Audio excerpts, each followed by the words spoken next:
In a moment no one had anticipated, Hollywood legend Sylvester Stallone was moved to tears after receiving a mysterious letter from the President of Burkina Faso, Ibrahim Traoré. The contents of the letter left not just Stallone, but also his fans, the media, and even his close team completely speechless. What unfolded was far more than a celebrity moment. It became a powerful reminder of humility, humanity, and unexpected global respect. The day had started like any other in Los Angeles. Sylvester Stallone was in his home office, casually flipping through fan mail alongside his assistant, Michael. Most of the letters were typical requests for autographs, heartfelt messages, and old posters of Rocky or Rambo, but one envelope caught Stallone's attention. It was brown, slightly wrinkled, with no logo or return address. The only thing written on it was, "To Mr. Sylvester Stallone, urgent." Michael nearly dismissed it, assuming it was a prank, but Stallone paused and told him, "Wait, give me that one." He opened it slowly and carefully. Inside was a single sheet of paper, handwritten. The ink was neat, elegant, and completely unexpected. At the bottom of the letter was a bold signature, Ibrahim Traoré, President of the Transition. Burkina Faso. Stallone stared at the name. It had been a long time since he'd even heard of the country. He looked at the letter again, blinking hard, then, without a word, tears welled up in his eyes and began to fall. Michael sat in stunned silence, watching him. He asked what was wrong, but Stallone didn't reply right away. He held the letter tightly, as if letting go would make it disappear. Eventually, in a quiet voice, he began to read aloud, "Dear Sylvester, I am not writing to you as a politician. I am writing as a son, a boy who once sat in a broken classroom in the heat of Burkina Faso, watching a grainy black and white TV. That was the first time I saw you. You were running through the streets, fighting, falling, getting back up. I didn't understand English, but I understood everything. You taught me never to give up. You made me believe I could fight back, against hunger, against war, against fear. You gave me the strength to stand, and today, I am standing. Because once upon a time, Rocky did too." Stallone stopped reading. Tears dripped onto the letter. He covered his face and whispered, "I don't even know this man, but somehow he knows me." Michael instinctively reached for his phone and said they needed to verify if the letter was real, but Stallone stopped him. "No, not yet." He turned back to the final lines of the letter. "There are children here who need heroes, but not the kind on screens. They need the ones who reach across oceans. If you ever find it in your heart, visit us, even for a moment. Let them see what I once saw." With deep respect, Ibrahim Traoré Mitchell looked at Stallone and asked if he was going to reply. Stallone quietly shook his head and said, "No reply." Michael raised an eyebrow. Stallone then added, "I'm going to go." That same evening, Stallone contacted his team and requested a private flight. He made it clear, no press, no media. When his assistant asked where he was headed, Stallone simply looked at the letter in his hand and answered, "Burkina Faso." When his plane touched down in Ouagadougou, the capital of Burkina Faso, Stallone looked out the window in silence. There were no reporters, no red carpets, just heat, dust, and groups of children waving from behind the airport fences. The man who once played Rocky was now stepping into something far more real than any movie set. He was quietly escorted from the private jet. There were no sirens, only the black SUVs with a single Burkina Faso flag taped to the windshield. An official met him gently and told him that President Traoré wasn't there yet, but had asked that Stallone be taken somewhere first. When Stallone asked where, the man smiled and said, "To the place where your story began." They drove through narrow roads, passing by market stalls, dusty playgrounds, and worn-down buildings. Finally, they arrived at a modest structure made of clay and tin. The windows were cracked, the paint had faded, but the sign above the entrance read, "École d'Espoir, School of Hope." The guide leaned in and softly told Stallone that this was the place where President Traoré had first watched Rocky. More than 20 years ago, Sylvester stood frozen. He hadn't even met the president yet, but something inside him had already begun to ache. The school was nearly empty, just a few teachers cleaning up and children playing in the distance. The guide led him through a narrow hallway. The walls were covered with chalk drawings and faded, peeling posters. They arrived at a small room without a door. Inside, it smelled of dust and memory. At the center of the room sat a rusty metal projector. The guide pointed to it gently and said, "Right here, this is where they played the film." Stallone stepped in. There was no luxury, no proper screen, just a simple white sheet still hanging on the wall. He imagined a young Ibrahim Traoré sitting cross-legged on the concrete floor, eyes wide, watching Rocky Balboa rise from nothing. No popcorn, no fanfare, just hope. Suddenly, a barefoot boy peeked in. Curious, he looked up at Stallone with wide eyes and whispered, "Satua Rocky." Stallone knelt down, placed a hand on the boy's shoulder, and replied gently, "No, but I'm here because of you." Outside, the sun burned golden through the window. Inside, the past and present reached across time to touch hands. That evening, Stallone sat quietly in the guest house provided for him. He read the letter from President Traoré again and again. Each word carried more weight than the last. Then came a soft knock at the door. A young woman in traditional dress handed him a small wooden box, smiled, and left without saying a word. Inside the box was a hand-carved wooden bracelet and a second letter. It read, "Mr. Stallone, you don't owe us anything, but you've already given us so much. Tomorrow, if your heart allows, I would be honored to meet you, not as a fan, but as a friend." Ibrahim Stallone held the bracelet in his hand for a long time. He realized this wasn't just about a film anymore. It was about lives, about gratitude, about how a story could inspire hope in places that had nothing else but dreams. He looked up at the ceiling and whispered, "This is the most important role I've ever played,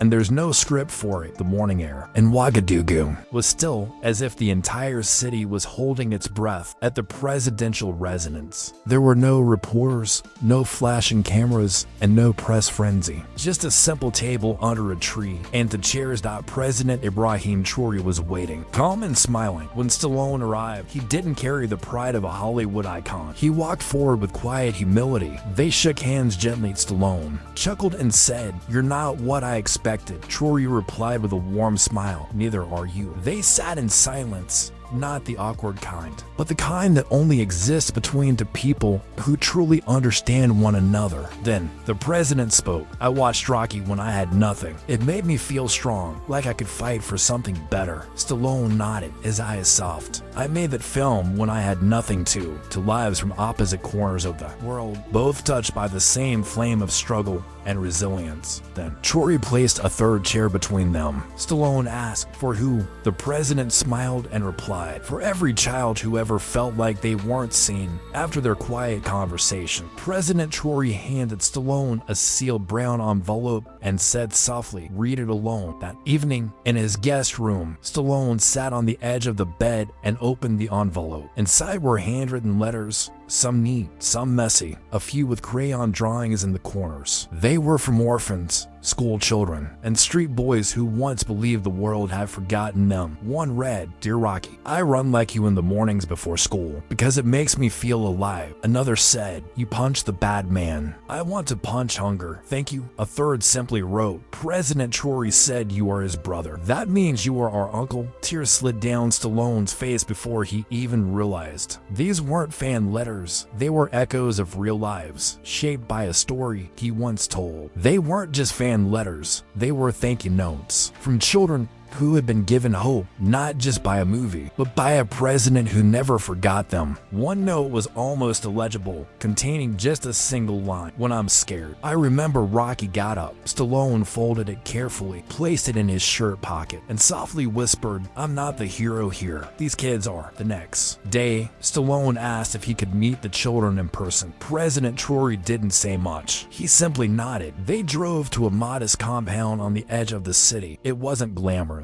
but it was full of light. Children ran barefoot in the dust, laughing, shouting, singing. As soon as Stallone stepped out of the vehicle, the children surrounded him, not with screams of Rocky or requests for autographs, but with quiet embraces. One little girl reached for his hand and gently placed a small broken toy into his palm, whispering shyly, "For you." He held it as though it were gold. Another boy jumped on his back, giggling. Traoré stood at a distance, watching with pride in his eyes. He quietly said, "They don't see a celebrity, they see someone who never gave up." In that moment, surrounded by laughter, dust, and broken sandals, Stallone realized that this experience wasn't about him. It was about every child who believed the world could be a better place, even just a little, because of courage, kindness, and a story that once inspired them to dream.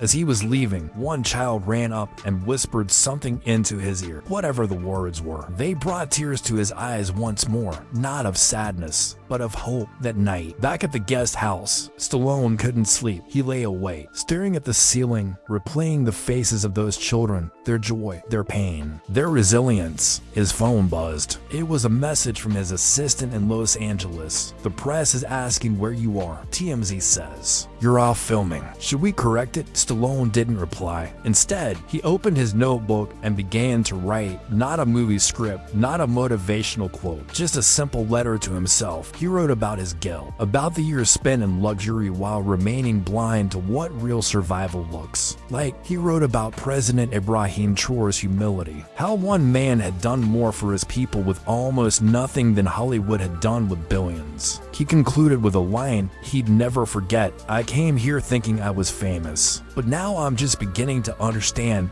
what it means to be human." When he finished, he folded the letter and placed it gently on the nightstand. Then he knelt beside the bed, not for himself, not for his legacy, but for the children who still ran in the dust, with broken shoes and unbroken dreams. The next morning, President Traoré invited Stallone to a small gathering beneath a large baobab tree. Only a few people were present, a handful of teachers, a local nurse, and for orphans recently taken into a new care program. No microphones, no news cameras, just people. Traoré stood with a small wooden box in his hands. He looked at the children, then turned to Stallone. He said that Stallone had once given him the courage to believe in something greater. Now, it was his turn to give something back, not just to the actor, but to every child in Burkina Faso. He opened the box. Inside were architectural blueprints and design sketches, plans for a storytelling and film academy to be built near the same school where he had first watched Rocky. Stallone's eyes widened in surprise. Traoré smiled and said, "It won't be fancy, but it will be ours. A place where our children can tell their own stories and believe they matter." One of the little girls clapped in excitement. Stallone stood slowly, overwhelmed with emotion. "I don't know what to say," he murmured. Traoré gently interrupted. "Say nothing. Just promise you'll help us build it." Stallone placed a hand over his heart. "With everything I've got," he replied, and in that quiet moment, a new chapter began, not just for Stallone or Traoré, but for every child who ever believed that their story was worth telling. Later that afternoon, Traoré took Stallone on one last visit, unannounced and deeply personal. They arrived at a freshly painted building Stallone hadn't noticed before. It bore a simple but powerful name, Maison de Resilience, House of Resilience. It was a trauma center, quiet, warm, and filled with the soft sound of music. The walls were painted with bright, hopeful images, animals, warriors, and smiling children. As they stepped inside, President Traoré explained gently that this was where they helped children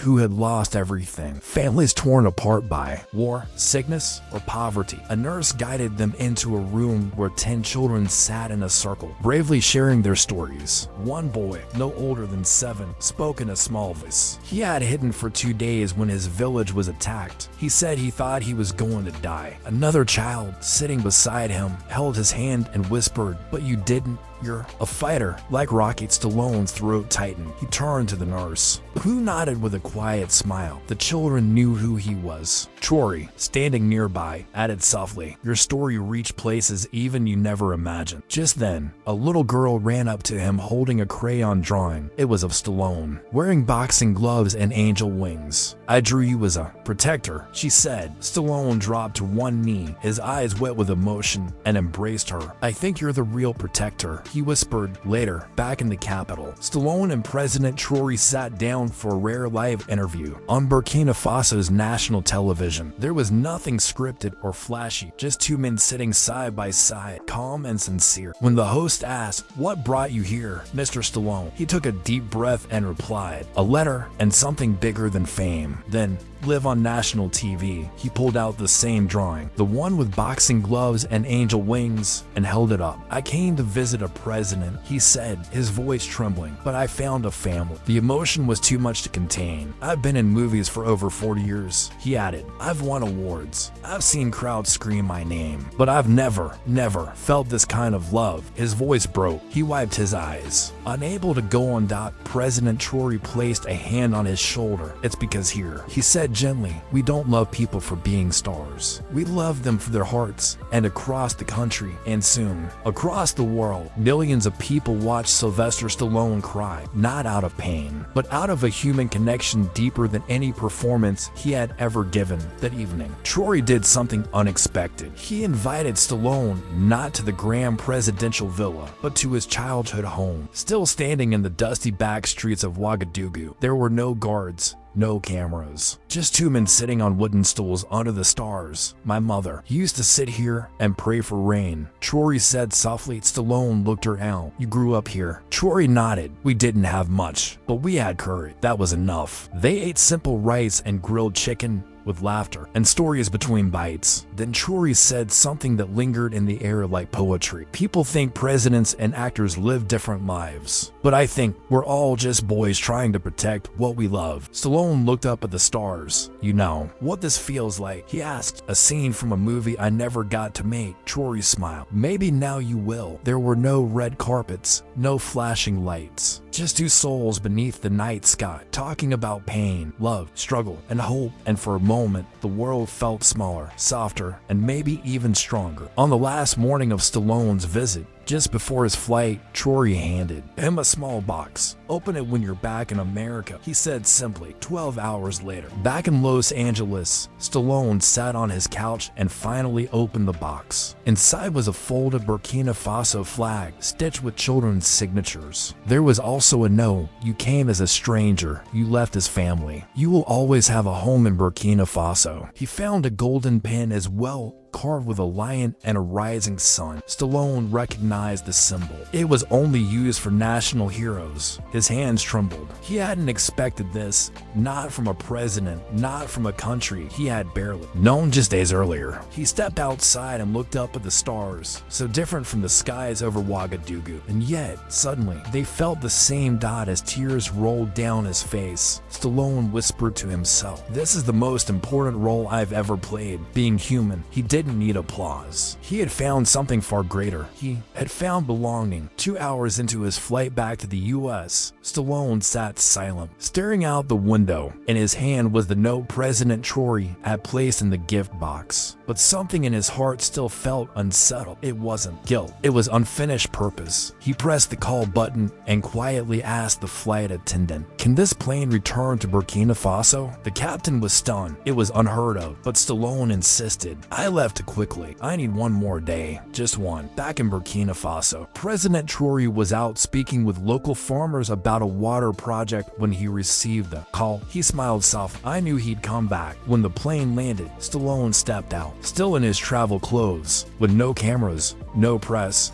no entourage, just conviction. I want to help build that storytelling academy, he told Traoré, not just a name. I'll bring in filmmakers, teachers, equipment, real investment. Traoré placed a hand on his shoulder. You didn't just return to Burkina Faso, he said. You returned to yourself, and in that moment, Stallone felt something he hadn't felt in years, fully, deeply alive. The next day, the president arranged a small ceremony, not for the media, but for the children. Yet somehow, the world showed up. People live-streamed from rooftops. Journalists watched from afar. Social media buzzed with hope. Sylvester Stallone stood on a wooden stage surrounded by barefoot children, while President Traoré introduced him with quiet pride. Once, he taught us to fight through a screen. Today, he teaches us to believe, face to face. Then Stallone stepped forward. I've played heroes. I've trained. I've bled for movies, but I never felt the weight of real purpose. Until now, he held up a child's drawing, the same one with boxing gloves and angel wings. I came here because of a letter, a simple letter, and in it, the president wrote one line I'll never forget. Mr. Stallone, we don't need your fame. We need your faith in us. He looked out at the children, and now I give it to you, all of it. Children cried, mothers clapped, even soldiers wiped tears from their eyes. And the world watched as a man laid down his pride and picked up something far greater, humanity. Back in Los Angeles, weeks later, Stallone did something no one expected. He published the full contents of President Traoré's original letter. It read, "Dear Sylvester, I was once a child in a war-torn village, scared and forgotten. One day, I watched a dusty copy of Rocky. You were bruised, bloodied, but you got up. You reminded me to fight. I became a soldier, then a leader, not because I was fearless, but because I had hope. That hope came from you today. I ask not for charity, but for solidarity. Come meet the children who still carry that same fight. Come see that your purpose is still unfolding." The post went viral, minus 300 million views in just 2 days. World leaders responded. UNICEF pledged support. African filmmakers wrote open letters of gratitude. And for the first time in years, the internet wasn't divided. It was united by compassion. Dear viewer, if you made it this far, I want to ask you something personal. Did this story move you? Did it remind you that fame is nothing compared to kindness? If yes, please like this video, subscribe, and most importantly, tell me in the comments, what would you do if you got a letter like that? Let's start a chain of empathy, because somewhere, someone is still waiting for a sign that they matter. And maybe, just maybe, your comment could be that sign. Thank you for crying with us. Thank you for feeling. This story is just the beginning.